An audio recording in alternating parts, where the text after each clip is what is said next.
Tere tulemast vaatama meie kooli meediaringi podcasti. Täna räägime õpirändes Tšehhi Erasmus Plus projekti raames.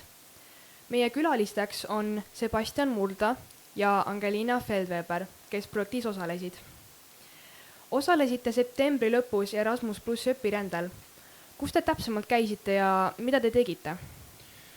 Me käisime siis Tšehhis, Šribrami gümnaasiumis ja tegelesime erinevate projektidega ja tutvusime kohaliku looduse ja siis lähedal olevate rahvusparkidega. Ja õppisime uusi sõnu tšehhidelt. Mis oli projekti teema ja mida te uut teada saite? Rahvuspargid ja ka kliimamuutus, et me külastasime hästi palju rahvusparke ja tegelesime nendega hästi palju. Mida positiivset, aga ka negatiivset märkasid Tšehhi koolis võrreldes meie kooliga? Negatiivne oli see, et nende söögivahetund oli 20 minutit ja tšehhidele maksis siis koolilõuna. Aga positiivne oli see, et tavavahetunnid olid pikemad kui meie omad, neil olid siis 10 minutit. Ja neil oli ka veel positiivne see raamatu, kus olid puhkekohad, kus olidki diivanid, kotttoolid, kus oligi niisama lihtsalt olla. Millised tegevused ja kohad meeldisid teile kõige rohkem ja miks? Mulle meeldis vaba aja tegevustest kõige rohkem, mida me tegimegi siis enda võõrustajate ja siis kohalike sõpradega, et mina käisin kaardiga sõitmas, käisime hokimängu vaatamas ja see oli kõige parem. Mulle meeldis külastus Püha Vittuse katedraali. Ma olen uurinud selle kohta hästi palju ja näinud hästi palju videoid ja see oli väga ilus. Mida märkasid Tšehhi koolisööklas? Mis te ütlete sealse koolitoidu kohta? Toit oli küll tasuline, kuid see varieerus ja pakuti rohkem selliseid kohalikke toite rohkem. Minu meelest oli söökla natuke väiksem, aga muidu oli kõik suht sama. Toidud olid head, aga väike portsjon oli. Kuidas Tšehhi koolis mobiilide kasutamine reguleeritud oli?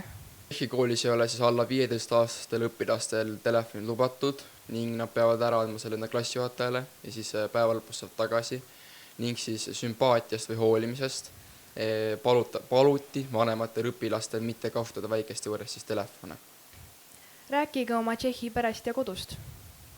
Ma õppisin siis Kristina ja tema pere juures, neil oli ka koer.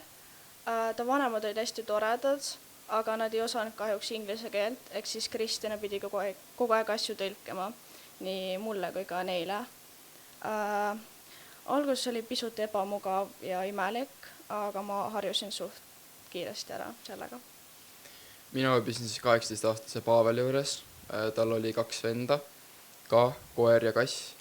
Ja õnneks tal vanemad oskasid inglise keelt ja ta olid hästi lahked mu vastu ja me käisime ja tegime kogu aeg ja vaba aja tegevusi. Ja mulle meeldis.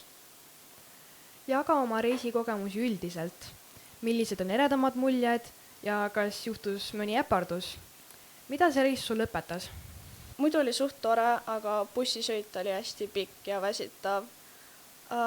Õpetas seda, et pean ise sotsiaalsem olema ja ei saa oodata, et keegi minuga ise tahab rääkida või siis, et mulle pakutakse abi. Ja ma lõhkusin kogemata laualambi ära Kristina kodus. Mul oli ka see bussisõit väsitas kõige rohkem ja positiivne oli see, et saime tutvudes 8-ndikega, kes projektis osalesid. Kui saaksid minna ajas tagasi päeva enne õpirände algust, siis millised soovitused annaksid sa endale kaasa? Vähem asju kaasa. Sularaha kaasa võtta, et seal saab paremini välja vahetada ja ka vähem asju kaasa, et kohver oli natuke liiga raske. Aitäh täna saatesse tulemast ja oma kogemusi jagamast. Aitäh vaatajatele, järgmise korrani!